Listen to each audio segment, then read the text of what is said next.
All right, welcome back. We're back again, for the next episode of the We're Getting Rowdy podcast. As you know, I'm Tyler McBee. I'm Cooper Bell.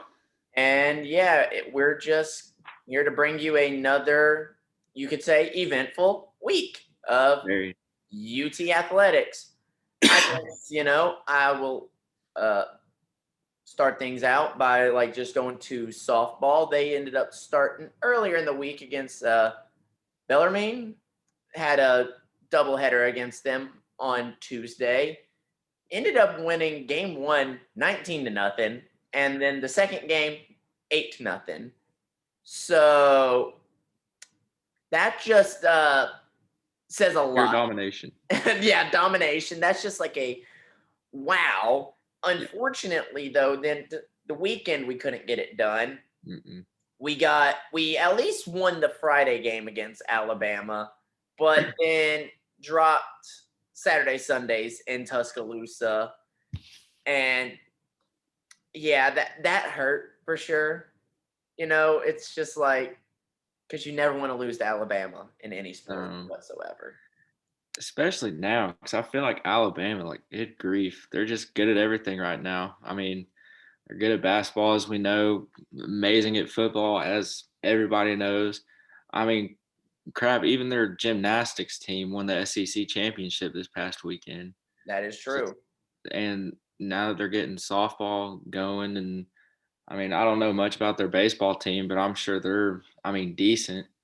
So it's just Alabama. They're just dominating everywhere you see, and I hate that because I I feel like every Vol fan does not like Alabama. That's just a rite of passage whenever you put on UT orange and rep the power T. You just don't like Alabama. I guess you could say, well, not supposed to hate anything, but strongly dislike Alabama.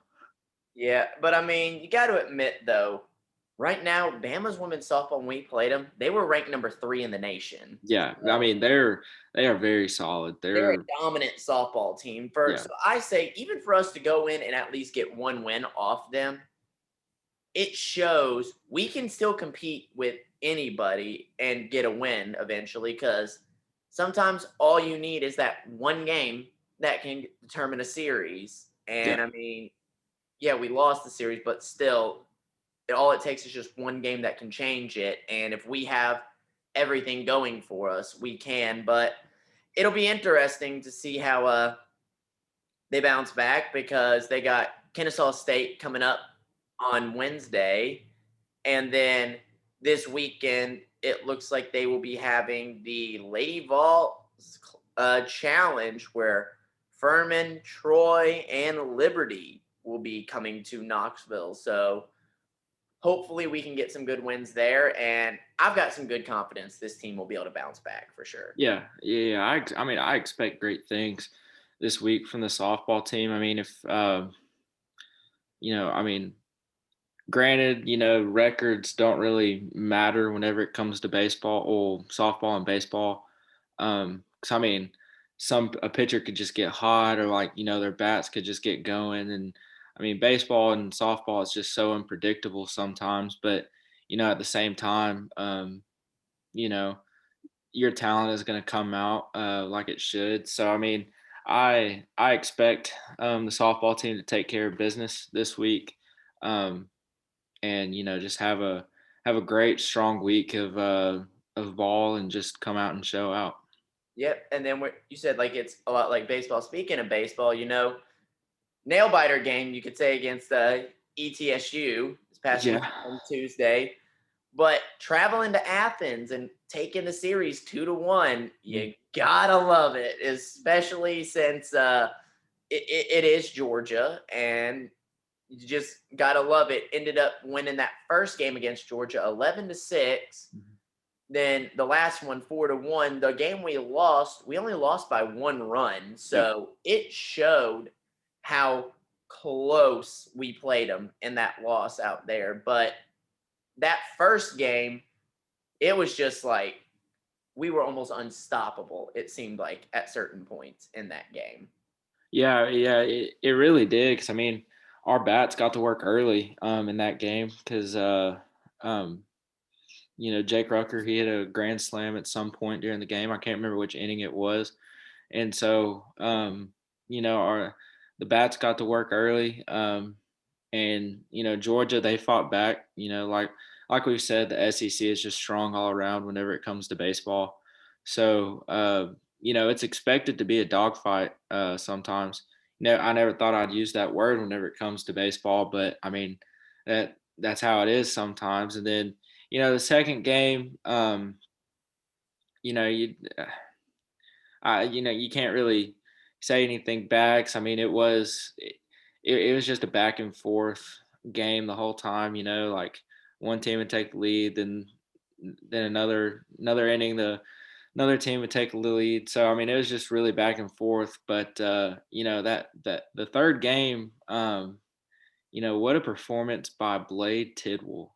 I mean, that kid, he's a freshman, but that I read something where in the first inning he went three up, three down, and he he was throwing heat. He struck out the last batter with a 97-mile-an-hour fastball as a freshman, Whew. and so he has very good velocity on his pitches. So I mean, he was. Uh, I think the slowest pitch he had was probably like I think I read where it was like 86 miles an hour. So Blade Tidwell. I mean, he was definitely, in my opinion, player of the game of the Sunday game against Georgia. So I mean, expect big things from him this season. Yeah, no, I'm ready to see because I was able to follow it a little bit from him and just seeing what he was doing. It was like, okay, what year's this kid? At first my mind was thinking, okay, maybe he's a JUCO Yeah, because sometimes you see JUCO guys come in and just do crazy things like that. There are rare occasions where you see freshmen, young players come in and do stuff like that, and it's just like, okay, I like this. More so many props to him on that of just what he did, and I'm ready to see what he does moving forward, and we'll see what we got as we play Eastern Kentucky on Tuesday, and then it looks like we got our home SEC opener when, as they people could say, them like Bengals, the LSU Tigers will be coming into Lindsey Nelson Stadium for the weekend. yeah. That's going to be a huge series. Um, as we know, LSU, they're pretty good at baseball. So I think this will be. I think this series against LSU is. I think it's definitely going to be the most interesting series we've seen this season so far, and I think this is going to be. I mean, yeah, we've had series where we get tested and where we'll split a series or we'll win a series, but we'll drop a game kind of like this past weekend. But I think this LSU series, I think it's really where we will see what kind of team this really is. Because LSU, they always seem to have a very solid baseball program, and so I expect this series to get the ball rolling for the rest of SEC play, and hopefully we can get some momentum going, and with a series win against them, and hopefully that can carry over to the rest of the season. I can agree. And then you kind of transition the heartbreaking part. That was a rough game to watch for the men against Oregon State. And I got to give Oregon State credit. They really came out to play, and I think they are a lot better team than, They're a lot better than what they were seeded. yeah, I mean, because then let's not forget they just took out Oklahoma State as well. Yeah, they beat them by 10.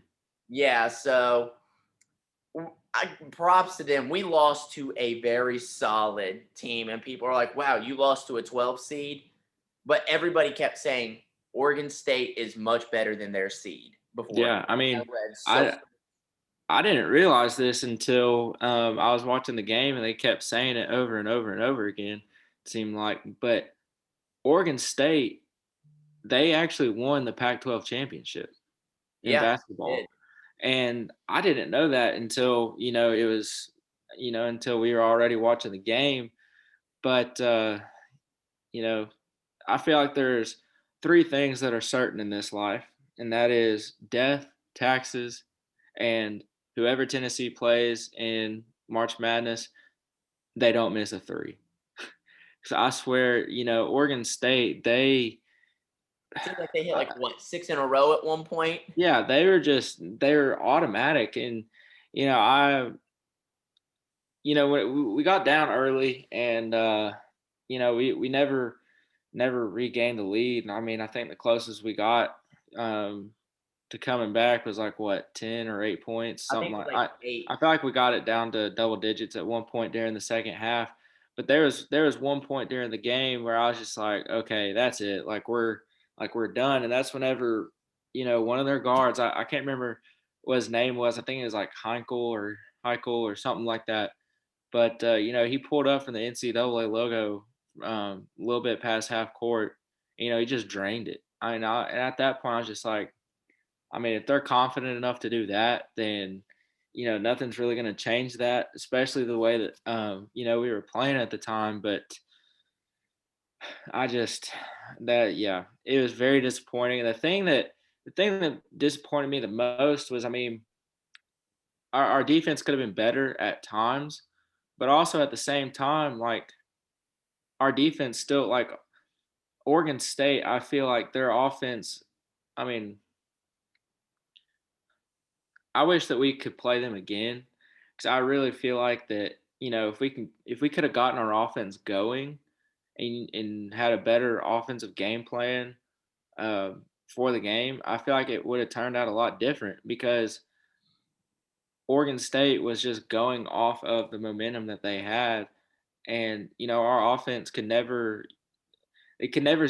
We couldn't swing the game in our way, and so every time it seemed like that, our offense was, going to get into a little bit of groove, we would have a stupid turnover, and from just trying to, go too quick and make stupid dumb passes, and it just, it crumbled. Everything crumbled. So I mean, it was very disappointing to watch. I expected a whole lot better from this team. I agree, but let me tell you, there's one player I got to give credit to for after the game. Keon. Well, I wasn't gonna say Keon. I was gonna say Josiah Yeah. because in his post game interview, he straight up and said, "If I'm supposed to be viewed as a leader, he's like, this is on me." He Yeah. said, see what I need to do." He's like, "Yes, this is gonna hurt, but I got to myself and help take these guys and say, let's put this loss behind us, grind hard, come back better next season." To me, that's a true leader right Yeah. there. You're not the one to dwell on a loss for a long time. You take it and know what you need to do to fix it. And that's why I got to give him props for that. Yeah. I mean, I mean, we've been talking about Josiah, seems like all season, about just like the player that he is and how he just really makes the team better whenever he's out there on the court. So, I mean, I'm happy that we're going to get him for at least another year. Um, but, thinking about the team that we had this year and just the talent that we had, I mean, this was, I mean, from start to finish, to me, this is probably the most disappointing season I feel like we've had in a while. Yeah. Now, some say that the Admiral senior year, whenever in Grant's junior year, um, some people qualify that as a disappointing season. I mean, yeah, it was disappointing, but also at the same time, I mean, it was that we played some very solid teams in that tournament, but just this season, just the way with how inconsistent we were, it just, it's just so disappointing, because I mean that this team, they had so much talent. I mean, as we all know, Keon and Jaden, they're something special, and then you have you have freshman talent like that, young talent like that, and then you have, the old leadership in Eve Pons and, John Fulkerson and obviously Josiah. And, it was just sad to see. Well, I mean, and Victor Bailey too, being a transfer from Oregon. But it's just sad to see because, I mean, whenever you have a team built like that, you expect great things. You expect them to have a good regular season and a good postseason, but that just wasn't the case. And, you know, I can't believe in, I don't know what to put it on. I mean, I guess you could put it on the players for not, you know, not playing like how they should. But I've also seen some things where people are putting it on Rick Barnes. Now I'm not saying Rick Barnes needs to be fired or anything, but I definitely think that some things need to be reevaluated because I read something, and this dates back to whenever he was in Texas, but he is 6-10 all time in the tournament, and and I mean the highest he went was the Elite Eight whenever he was in Texas, and he had Kevin Durant on his team. And so I feel like things definitely need to be reevaluated. Um, Now, like I said, by no means does Rick Barnes need to be fired. He's a great coach. Right now, he's about the only stable thing in the University of Tennessee athletics besides, well, I mean, we're starting to be a little bit more stable. But, whenever you think of Tennessee athletics, you know, your mind, kind of automatically goes to Rick Barnes. So, like I said, by no means am I saying fire Rick Barnes, but also at the same time, I think things need to be reevaluated in some ways. Yeah, I can see where you're coming from with that. It's like I love Coach Barnes, and it's like, everybody's like, "Oh, but he needs to also win more." But like if you hear what a lot of his former players are saying, the one thing they praise him on is how they prepare them. Like he's prepared them for the next level Yeah. more than anything. So you see a lot of these players come here to get more developed and like want to aim to win the championships. And it's like not necessarily having everybody wants to win a championship, but everybody knows there's only one winner. Yeah. I hear a lot of kids sometimes say more they want to be developed to become the best player so they can win those championships. And that's what I hear about a lot of his former players saying he developed me into the best player that I can be. So that's why I like seeing it.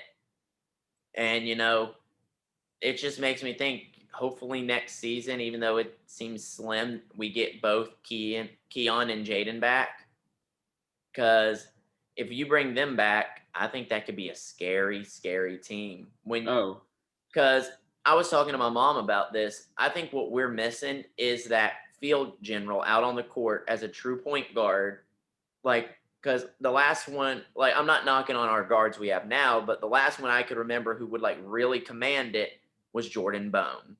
yep. We haven't had a point guard like him in a while. And I think that's what we'll be getting out of Kennedy Chandler when he gets here. Oh yeah, I totally agree. I mean, if you watch Kennedy Chandler's highlights, he's directing traffic. He's doing everything out there. So I hope we can keep at least one of Jaden or Keon. Um, I think we have a better chance at keeping Jaden I than we do agree. Keon.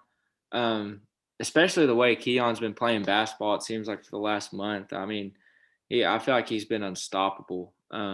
Especially in the tournament, and just I mean, it would have been so easy for the team to fold. Especially those last 5 minutes where it was basically out of reach. Um, you saw Keon; he was still cutting to the basket. He was still diving for rebounds. He was still doing all that stuff. So, I feel like Keon has really turned a corner in his basketball career this last month. Um, so I mean, he's just playing. He's been playing with the fire and intensity that we haven't seen, from really any of our players these last few weeks. But also talking about players that are going to stay, I would not be surprised if Folky stayed for one more year. At this I point, would. I wouldn't be either. And as of right now, all we've heard is that EJ Anasicki is going to stay, which I like because that's Yeah. going to get him more development at this level. And that'll give us just that he can be the one to kind of jump in where Eves Yeah. was for us because they're both built like massive frames on a muscle wise. And we just didn't get to see a lot out of Anasicki this year. And I was kind of disappointed.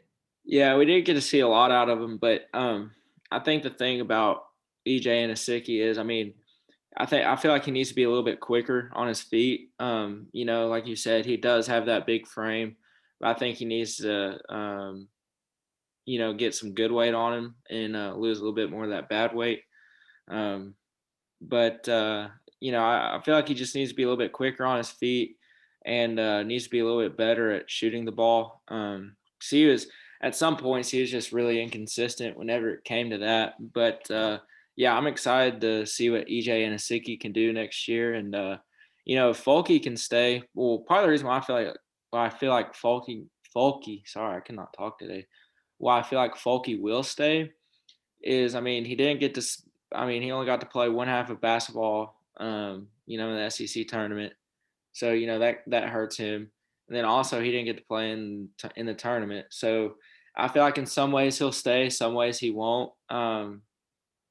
I just because right now, this with the up and down season that he had, I don't really feel like he'll make it to the NBA. Sadly, because like I said, he was just too inconsistent at times. But I would love to see Fulky come back. But if we can get Fulky back, and then if we can get EJ playing real good, and then if we can keep either Jaden or Keon, or heck even both, that would be dream case scenario. And get Kennedy Chandler coming in, Jemai Meshack, and then I mean next year's team has the possibility to be really deep because, like I said, Kennedy Chandler, Jemai Meshack, and then we can't forget about one guy that everybody was really talking about whenever he committed last year, Corey Walker. We didn't get to see him at all this season, so I'm excited to see what he can do. And then you have Josiah and Santi if he doesn't end up transferring, because I mean I could see Santi transferring, especially with everybody we have coming in. Um, but and Victor Bailey. I mean, Victor Bailey, if he stays, all the we are going to have such a deep team next year with people that have had significant playing time. So yeah, I'm just excited. Yeah, and just before we move on to Lady Vol, speaking of transfers, Tennessee's in the hunt for UNC transfer that Walker Kessler, who Yep. is listed at 7-1. Yeah. So, that could be something I know because that we could end up going out. And if we end up landing him, that gives us one of those other bigs that Mhm. we've been lacking. Yeah. So we'll see what is going to do. Only time will tell because that news I literally just saw this morning about him being in the transfer portal. So hopefully, once we get more on that, I know we'll be able to report to y'all more. Yeah. But now, kind of moving over to Lady Vols, they really went and took care of business against MTSU. Beat him by One like almost hefty, 20. like from one thing I saw, but 87 to 62, 46 of our points came from Renaya Davis and Ray Burrell I together. mean, that's been the story all season. Those two, they're the workhorses of the team. Yeah, they are. And, we're up set to play Michigan in the next round. And then if we end up beating them, we'll play the winner of Baylor and Virginia Tech. So it's the women's tournament's looking a lot more like everybody's expecting at this point. Yeah. But always good seeing a big win, especially against a team from our state. We Mhm. just went and dominated. And fun fact, a former Lady Vol player who was with Coach Kelly Harper, who ended up, I remember getting kind of dismissed from the team, Anastasia Hayes, was on MTSU. So everybody's like, oh, she's going to want to go off. I mean, she did go off against our Lady Yeah. Vols. One time I saw had like 20 something points, but it just shows it wasn't enough for Mhm. what we put out there. Yeah, no, I mean, at halftime, I was kind of nervous because, if I remember correctly, it was tied what, like 39-39 at halftime. Yeah, Yeah, so I mean, I was kind of nervous because I mean we got out to an early lead, and then MTSU was able to fight back, and then they like I said they ended up tying it by the time halftime rolled around, and I was just like, okay, this is gonna be a little bit more interesting than I thought. But then the Lady Vols team that we've been seeing as of late, they just where they dominate in the second half really came out, and obviously the score shows it. So. I was excited about that, and like it's like I've been saying the last few episodes. If the Lady Vols keep continuing how they've been playing, and come out strong and really finish the second half, then you know they could go very, very, very far. yeah, no. And the thing is, like against the teams like the MTSU's, yeah, you can like kind of play average, to good, like in the first half, and then dominate the second half and have no issues. But when we just go into like I'm looking ahead to say like if we end up playing Baylor and then end up going to face UConn, you can't have like that Mm-mm. slower start. You got to play like they did in the second half the entire game just to stand a chance. Because I mean, we know how good UConn's women are, and traditionally Baylor always has a great women's program as well. So you just got to do it, and I think they can. They got what it takes to go very far, and I'm excited to see. And Coach Kelly Harper's first tournament. And let's not forget, the Lady Vols are the only team who have made every single NCAA tournament since the women's NCAA tournament has happened. That is an insane stat right Yeah, there. I mean that's just it. I I mean you can't say enough about. About the women's team these last few years. I mean, yeah, I mean they went through a couple years of rough patches with Holly Warlick, but I mean, all credit to her. I mean, she still found a way to get them to the tournament.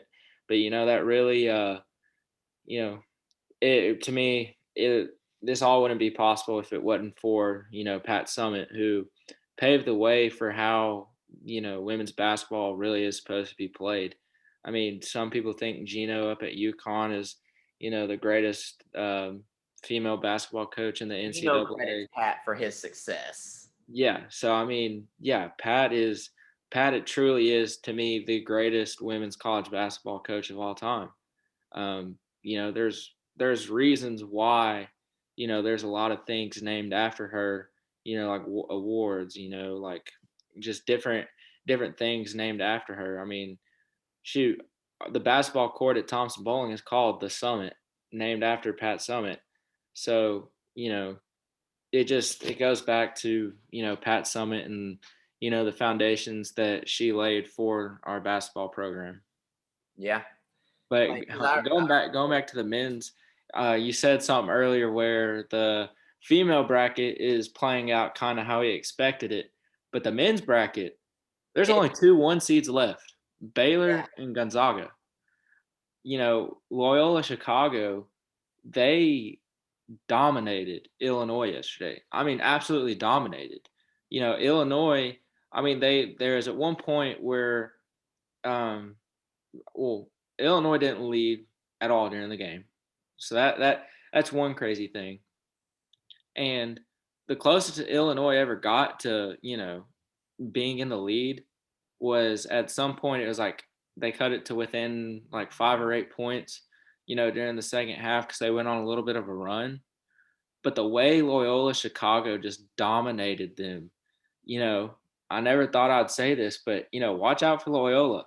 I was looking at the bracket and their path to, the Final Four or heck even the national championship, and it can be very favorable for it them. just got a little, like a lot. Let's say, got a lot easier for them at that Yes, point yes, with it did. And then another team, Oral Roberts. taking down number two Ohio State and then just upsetting Florida. It's like, where is this coming from? I had never even heard of Oral Roberts, and then also, Abilene Christian beating Texas, and there's just this is why I love March Madness. It is, you never know what's gonna happen. You never know what's gonna happen. I mean, shoot, yesterday with the Wisconsin and Baylor game, I mean, granted, Baylor ended up pulling away late, but it was a game all the way up until about the 5 minute mark of the second half. So was Rutgers and Houston. Look how like down to the Yeah, wire that one got. We almost had another big upset in that tourney to where it's like at one point I looked at one of my friends and I cracked a joke. I was like, are we literally gonna see like a final four of all the teams that are like double digit seeds at this yeah. point? I mean, shoot, with the way it's playing out right now, I wouldn't be surprised. I mean, some people expected Oklahoma State to make some noise, and like we said, they got beat by Oregon State. So who knows? Who knows how far these lower seeded teams really will go? But you know, um, it's this is why I love March Madness. Yeah, I agree. And then, to kind of wrap things up, some pretty good news that people like. I'll start out with some smaller news first, but Tennessee signed their two preferred walk-ons. We got Lucian Bennett out of Montgomery Bell Academy in Nashville, Tennessee, 6'2", 175. I mean, it's going to be hard for him to see the field, but the thing I like about this kid is that 6'2" frame on him. Yeah, We do not have a lot of bigger wide receivers like him right now. And I mean, still, I saw his stats like in his senior season. I think for a shortened, season because of COVID, like still 800 receiving yards. I say that's still pretty solid, yeah, right there. But yeah, so what I like about that, and like he said, he had an offer to go play at Kentucky, but he even admitted that because of COVID, he couldn't go to those camps. It hurt him. Tennessee still showed him interest. He says, I don't care if it was as a walk on. They showed me love no matter what from the previous staff and this staff.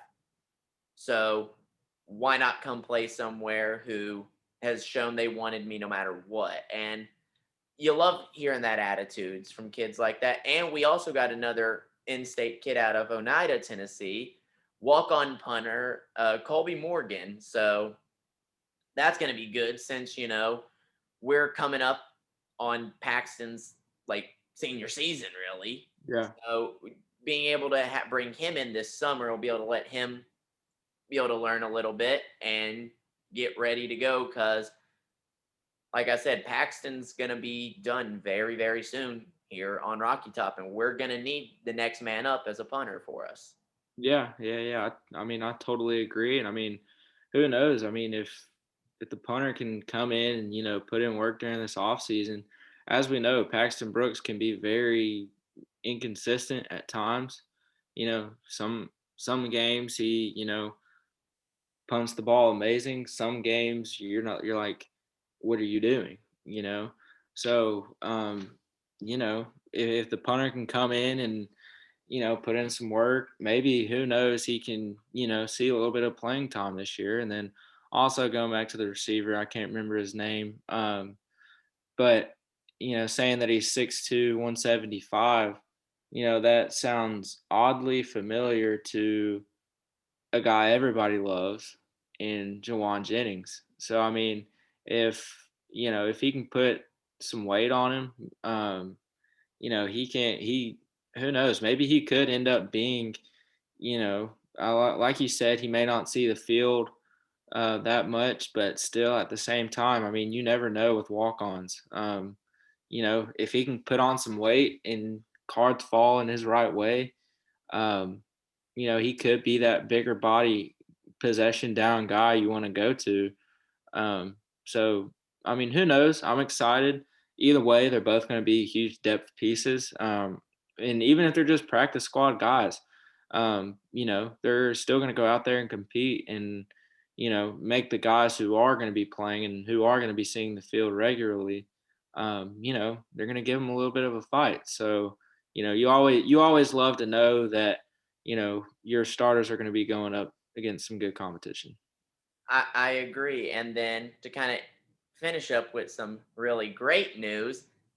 We're not trying to read into it too much because it can still mean anything, Yep. but Henry T is supposedly back in Knoxville on campus at this point. So, Yeah. again, who knows really what that means? I'm not 100% sure because that's all I know, but it could sound like it's been more favorable because I don't know if I'm the only one who's noticed it. You've probably seen it in some of those workout videos. You can see Crouch in them during Yep. their off-season workouts. So if we keep both him and Crouch together, like in that linebacker room, I think that's going to be great. Otherwise, we would be really needing to rely on a lot of inexperienced depth. Mm. And I mean, not that this inexperienced depth wouldn't be good because you got Aaron Willis, Martavius French, two that were highly sought after linebackers coming out of high school. Yeah, but you can't forget they're suspended As of indefinitely. right now, yeah, but like I'm still just saying we had them. Yeah. You got Aaron Beasley, who's actually come along and came in as a safety, Mhm. mind you, and now is playing inside backer, has moved up.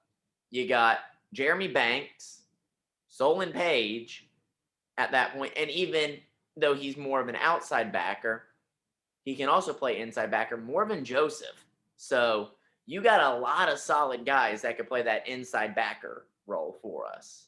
Yeah, I mean, um, it doesn't hurt having Henry T back on campus, um, because he's taking all online classes. So I mean, if he wasn't, if he really wasn't thinking about coming back to UT, then he would just stay out in California or wherever it was that he was at. I'm pretty sure it was Yeah, he was California. back in California. Yeah. So, um, that's a good sign. So, being out there with the team, I read something where I think he said that or it is rumored that he is going to go through spring practice with the new staff and see how he likes it and then make his decision. Um, I've heard the same thing, and I heard the same thing about Crouch that the staff was open to letting them do like a little trial to run through with them just to see how well they click with this staff and can build relationships, which, in my opinion, I love that from this staff. yeah. You know, if you have a kid that's unsure, you're like, hey, you don't necessarily need to give us the answer just yet, but if you want to do this as like a trial run, go for it. Yeah. I mean, to me, that speaks volumes about, about the coaching staff. Like you said, willing to give these guys, a trial run, and like like we've said, to me, it just shows that they really care about. They don't care that these guys, are just football players. They care that they're actual people and they want what's best for them. And so, I love that. I like that move by the coaching staff, and I think that'll help our chances with keeping them. But I definitely feel like that. Um, like I've been saying, I feel like we definitely have a very good shot at keeping Henry T and Quavaris Crouch here. Um, especially with the new I I I love this new coaching staff. They, especially Mike Eckler, as we've been talking about. And so, as we know, Quavaris, he can line up on the outside as well Yeah. and, rush the passer. And, Henry T, I mean, even though he doesn't really line up on the outside, he's still, Henry T he's knows still, how to rush the passer yeah, and he that blitzes. quarterback too. Yeah, he can blitz. So, I feel like if they can see how Mike Eckler is and then Coach Jean Marie does, those two coaches are, I feel like, are really, well, them and Coach Heupel, I think, are really going to be the three guys that make the difference in keeping them. And Tim Banks, of course, the defensive coordinator. But if they can really see that this coaching staff really just does care about them and that, this coaching staff is making the right steps to, return Tennessee to what we all know it can be, then I feel like we have a very good shot at landing them. And, like we say, we'll keep y'all updated on that. But, you know, um, spring practice starts here in like what? couple days. Doesn't it start this week? Yeah, it's supposed to start this week. I can't remember what day. Yeah, I can't remember what day either. But spring practice does start this week. And so we'll keep you updated on that. And I But feel the like white game we know is at the end of April. yeah, is the orange and white game. And so, I feel like depending on what we hear about Henry T and Quavaris Crouch, I think we'll know the answer before they actually come out and say what they're doing. So like I said, we'll keep y'all updated on that as best as we can. But that's all that I have to touch on. I agree. And then, yeah, that's it. And just want to wrap up with one question for you. Where we know spring practice is set to start, Mhm. what are you looking forward to most with this spring? Ooh, that is that's a tough one. Um, Because for me, what I'm ready to see the most is I want to see that battle between Harrison Bailey, Hendon Hooker, Caden Salter, and Brian Maurer. I want to see that quarterback battle. I think yeah, that is going to be one of the most interesting quarterback battles we have seen in a long time here at Tennessee. yeah, I agree. That's definitely gonna be something very interesting to watch. There's a lot of things that I'm ready to see. I'm ready to see because we lost a lot of things on the defensive side of the ball, so I'm excited just to see if the defense can really come together and play as one unit. And then also, um, going to the offensive side of the ball, it's like you said, I'm excited to see how the quarterback competition is going to play out. And then also, I'm ready to see how well the running back room is going to mold together with Tyon Evans, Jabari Small, and D Beckwith. And Um, you can't forget little Jalen Wright out of North Carolina. yeah, Well, and him too. I'm excited to see how we that's going to come got T. together. If Dodge and we, Laneith Whitehead. yeah, I mean, shoot, we could have a five back system. Running back by committee. Um, but I'm excited to see how that's going to play out. Um, I'm excited to see what our receivers are going to do, especially in this new system where they like to take the top off of a defense. And as we know, we have some burners on the Jalen outside. Hyatt, Bayless Yeah, Jones are going to go off. You can't I forget. mean Walker Merrill in the slot. You can't forget the Jimmies, Jimmy Callaway, Jimmy Holiday. Yeah, so I mean, this is probably the fastest receiver room that we've had in a long time. And so I'm excited to see that. And then I'm also excited to see Willie Martinez, see if he can develop, the young defensive back room that we have. So, all this to say, I'm not looking for just one specific thing because there's so many things to watch. And that's just what you get with a new coaching staff Yeah. is I'm ready to see their coaching style. I'm ready to see, their philosophies whenever it comes to certain things. Um, so I mean, but if I had to point out one thing that I am most excited for, it's like you said, the quarterback competition. That is going to be absolutely insane. Yeah, that and definitely, hopefully, we'll be able to get a lot of news Mhm. come time, and we'll get the official spring roster here very soon. So we will be able to update you on all the newcomers with their numbers and if there's any number changes, because we know how that can go a lot. Because special teams, yeah, sometimes got to change numbers quite frequently Oh yeah. with that stuff. But that's about it for this week's, and we'll be back to you next week with more news, and hopefully we'll have a good little spring practice review we can get. Yep. But until then, hope everybody enjoys a great Big Orange week, and as always, go Vols. Go Vols.